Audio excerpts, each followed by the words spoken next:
13 August पासून illegal fire arm आणि illegal sharp weapon याच्या विरुद्ध मोहीम सुरू करण्यात आली होती. या मोहीममध्ये या 20 दिवसचे पिरियडमध्ये 50 इलिगल फायर आर्म आणि त्याचबरोबर 116 इलिगल शार्प वेपन सीज करण्यात आले.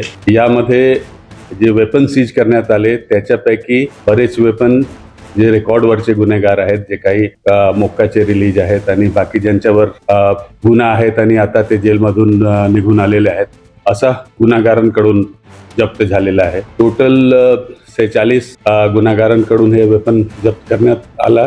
त्याच्यापैकी 25 गुन्हेगार हे रेकॉर्डवरचे होते. या मोहीममध्ये क्राईम ब्रांचचे सगळे युनिट आणि त्याचबरोबर सगळे पोलीस स्टेशन सहभागी झाले होते आणि त्यामध्ये सर्वात जास्त वेपन क्राईम ब्रांचचे युनिट 4 यांनी सीज केलेले आहे. त्यांनी या मोहिमेच्या दरम्यान 9 इलिगल फायर आर्म सीज केलेले आहेत. त्याच्यानंतर एंटी गुंडा स्क्वॉड त्यांनी 7 फायर आर्म या पिरियडमध्ये सीज केलेले आहे. एकंदरीत क्राईम ब्रांचने 28 फायर आर्म आणि त्याचबरोबर police स्टेशनची टीम्सने 22 illegal fire arm seize केलेले आहेत. याच्यामध्ये आपले या कारवाईचा पॉझिटिव्ह प्रतिसाद नक्की होणार आहे. हे सगळे वेपन जे आहेत त्याच्यापैकी पण बरेच वेपन जे आहेत ते रेकॉर्डवरचे गुन्हेगारवर सापडलेले आहेत.